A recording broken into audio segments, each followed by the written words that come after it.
અને વિવેક નહીં હોય, અવિવેક, તો આ ચારો ચાર એને ક્યાં લઈ જાય? એક એક મપ્યનર્થાય કિમુ યત્ર ચતુષ્ટયમ. એક એક થી અનર્થ થાય અને ચારો ચાર અનર્થ ભેગા હોય તો દુર્ગતિ થાય. એટલે માનવીની પાસે જુવાનીમાં ધન અને અહંકાર આવી જાય એટલે પછી એ ખોટા રસ્તે ચડી જાય. પ્રાય આવું બને કે એને કોઈ સંરક્ષણ કરવા વાળા ન હોય એટલે ખોટા લોકો એની ચાપલુસી કરીને એની પાસે ભેગા થાય અને પછી એ ધન ઉડાવવા માંડે. એટલે એ જે બાળક જુવાન થયો હતો, જુવાનીમાં ખોટા રસ્તે એને બહુ ધન વેડફી નાખ્યું. છેલ્લે જ્યારે એને જોયું કે હવે કઈ રહ્યું નહીં, જ્યારે કઈ રહ્યું નહીં તો એના જે ધનને વાપરવા વાળા હતા ને એ તો ભાગી ગયા. કારણ સાચો મિત્ર તો તે જે માનવીને વિપત્તિની અવસ્થામાં સહાયતા કરે તે, અને જે ખોટા મિત્રો હોય ને એ ત્યારે શું થાય? ત્યારે ભાગી જતા હોય. કારણ એ મિત્ર જ નથી, એ તો સ્વાર્થી વ્યક્તિઓ હોય. અને જગતના સ્વાર્થીઓ આવું સ્વાર્થ ગોતતા જ ફરતા હોય કે જ્યાં મોકો મળે ત્યાં, લાગ મળે ત્યાં ઉપાય શોધીને પોતાનું કામ સાધી લે. એટલે એવા મિત્રોએ એ ભાઈને ખૂબ દગો દીધો, વિશ્વાસઘાત કર્યો એનો, અને એનું સંપત્તિનો આખું તંત્ર ખરાબ થઈ ગયું. બહુ દુઃખી થયા. તો એને એમ લાગ્યું કે હવે કોઈ ઉપાય નથી, હું બહુ દુઃખી છું.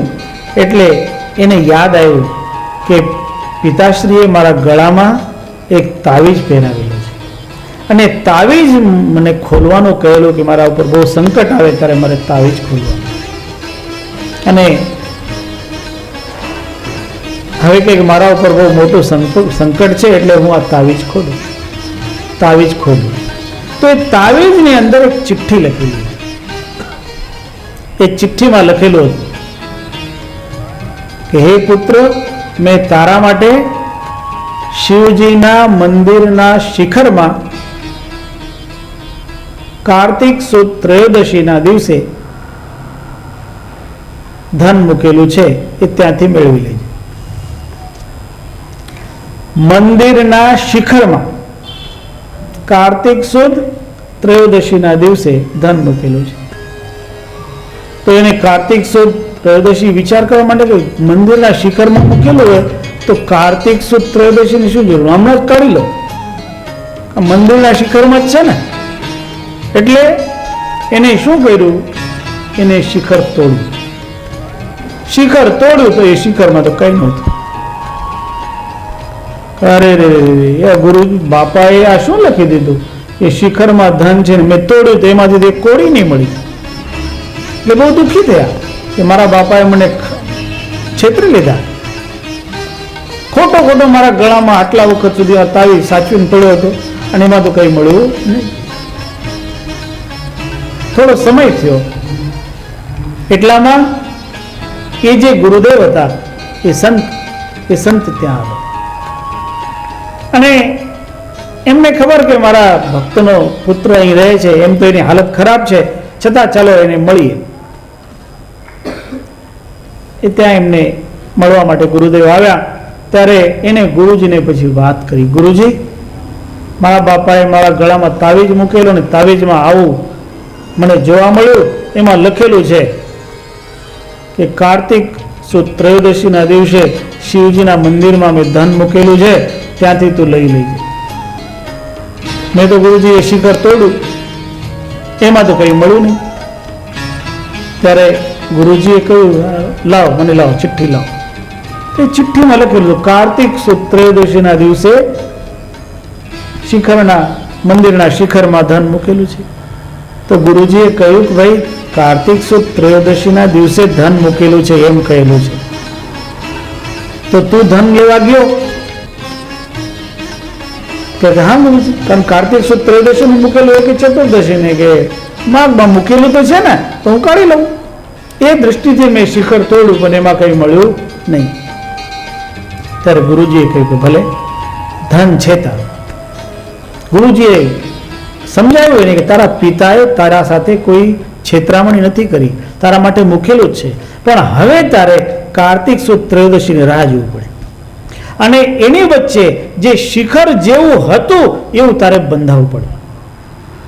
કારણ એને મંદિરનું શિખર તોડ્યું ને સાથે સાથે મંદિર જ તોડતો ગયો કે નીચલા ભાગમાં હોય. એટલે ગુરુજીના કહેવાથી એને ઉછીના પૈસા લીધીને એ મંદિરનું ફરીથી નિર્માણ કરે. જેવું હતું એવું મંદિર બન્યું અને એ સમય પસાર થતો ગયો. કાર્તિક સુદ ત્રયોદશીનો દિવસ આવ્યો. એ ત્રયોદશીના દિવસે જ્યારે મંદિર ઉપર પ્રકાશ સૂર્યનો પડે અને સૂર્યના પ્રકાશમાં એનું જે મંદિરનું શિખરની છાયા જ્યાં પડે ત્યાં ગુરુજીએ કહ્યું હવે તો અહીં ખોદ. માણસો બોલાવ્યા અને ત્યાં ખોદકામ કર્યું. ત્યાં અંદરથી ચરુ નીકળ્યું. કારણ શિખરમાં નહોતું મૂકેલું, એ શિખરની છાયા જ્યાં પડે છે ત્યાં મૂકેલું હતું. સંકેત હતો એના માટે. અને કારણ સમજણ છે કાર્તિક સુદ ત્રયોદશીના દિવસે આટલા વાગે આ ધન મૂકેલું છે. તો એવી રીતે જે સંકેત બતાવે, ધનનો રસ્તો બતાવે એ છે બીજક જ્ઞાન.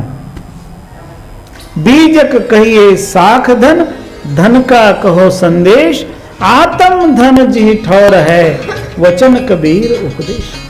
ये आत्मधन, ये आत्मधन ने समझाववा માટે તો સદગુરુનો બધો ઉપદેશ છે.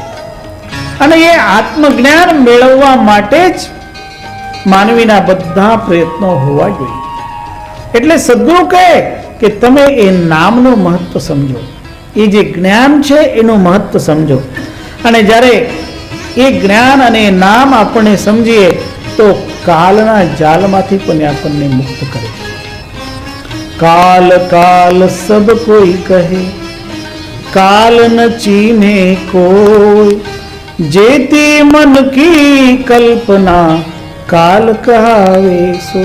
આ મનની જેટલી કલ્પનાઓ છે, આ કલ્પનાઓના કારણે જ આ જીવ આ જગતમાં બંધાયેલો હોય. કલ્પનાઓ છે, વાસનાઓ છે, ઈચ્છાઓ છે, એ જ તો આને બાંધે. અને વાસનાઓના બંધનમાંથી મુક્ત થાય એટલે કાલના બંધનમાંથી મુક્ત. અને એ વાસનાઓના બંધનમાંથી મુક્ત કરનાર એ સદગુરુએ જે નામ આપ્યું, જે જ્ઞાન આપ્યું તે. અને એને કોણ સમજે એ સમજાવતા સદગુરુ કબીર સાહેબ આ ગ્રંથના ચોથા સૂત્રમાં આપણને ઉપદેશ આપે છે. આદિ નામ નિરાલંબમ પરમ પારમ ચ તસ્ય તત, અજ્ઞો નૈવ વિજાનાતિ જાનાતિ ગુરુ પૂજક. જે નામ સદગુરુ આપણને આપે, જેનો આદિ નામ એવો ઉલ્લેખ છે, એ કેવું છે? નિરાલંબ. એને કોઈના આશ્રયની જરૂર નથી, કોઈના આધારની જરૂર નથી. કારણ એ સૌનો આધાર છે. આ જગતમાં જે પરમ તત્વ છે એ પરમ તત્વને કોઈના આધારની આવશ્યકતા નથી. કારણ એ પરમ તત્વ જ જગતનો આધાર છે. એ પરમ તત્વ કેવું છે? એ સૌથી પરે છે, સૌ એની અંદર આવી જાય છે. પરમ પારમ ચ તસ્ય તત. એનો જે પરમ પર છે, એનો જે પાર છે. અર્થાત એ જે પરમ તત્વ, એ જે સદગુરુઓએ બતાવેલો જે આદિનામ, એ આદિનામ કોઈ પણ રીતે, કોઈ પણ પ્રકારની સીમાઓથી બહાર હોય, સીમાઓમાં નથી આવતું. એની પોતાની જ સીમા છે. અને એટલે એને અસીમ પણ આપણે કહી શકીએ. આપણે એક વાત આ પણ સમજવાની હોય કે તમે સમયને ક્યાં સીમા બાંધો, તમે આકાશની ક્યાં સીમા કહો કે આકાશ છે એની કઈ સીમા? આપણને લાગે, આપણે જ્યારે આપણે ખુલ્લા આકાશની નીચે ઊભા રહીએ તો આપણને લાગે કે અમુક જગ્યા આકાશ ધરતી સાથે જોડાઈ રહ્યું છે, એને આપણે ક્ષિતિજ કહીએ. ક્ષિતિજ સાથે આકાશ ધરતી સાથે જોડાયેલો દેખાય. પણ આપણે આગળ આગળ વધીએ તો પછી શું થાય? પછી એ ક્ષિતિજ વધતો જાય. જ્યાં સુધી આપણે જોતા રહીએ તો તેમ તેમ તેમ તેમ એ ક્ષિતિજની ગતિ વધતી જાય. કારણ એ ત્યાં ચોટેલું નથી, આપણને માત્ર આભાસ થતો હોય છે. આ જગતમાં ઘણી બધી વસ્તુઓ આભાસિત છે. એમાંની એક વસ્તુ એ કે આપણે આકાશને કહીએ, આકાશ નીળો છે, બ્લુ કલરનો આકાશ છે. સાચી રીતે આકાશનો કોઈ કલર નથી. આકાશનો કોઈ, કારણ આકાશ ખાલી જગ્યાનું નામ છે, પણ આપણને બ્લુ દેખાય. એનું કારણ એ છે કે આપણી જે નજર છે, આપણી એક નજરની એ વિશેષતા છે કે એટલી દૂરી ઉપર ગમે તે વસ્તુ હોય એ આપણને બ્લુ જ દેખાવાનું. એ આકાશ બ્લુ નથી, પણ એ આપણી દૃષ્ટિની ક્ષમતા છે કે દૃષ્ટિને એ બ્લુ લાગે. આપણી દૃષ્ટિની એક લિમિટ છે. આપણે ઘણી વખત ચલચિત્ર જોઈએ, સિનેમા તમે જુઓ, સિનેમાની રીલ ફરતી હોય, તમને એમ લાગે કે આ માણસ ચાલે.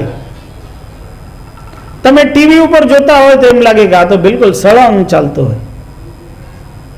સાચી રીતે સળંગ નહીં ચાલે. એ જેટલા ચિત્રો હોય એ ચિત્રો જ્યારે ફિલ્મ દ્વારા પ્રકાશિત થતા હોય તો ફિલ્મના જુદા જુદા સેક્શન હોય, પણ એ ફિલ્મના સેક્શન એટલી ગતિથી ચાલતા હોય કે એના કારણે આપણને સળંગ લાગે. આપણે વચ્ચે કોઈ એનો આભાસ આપણને નહીં થાય. અને એટલા માટે ખાસ કરીને આ સમયને, આ જે કાલની અવસ્થા છે એને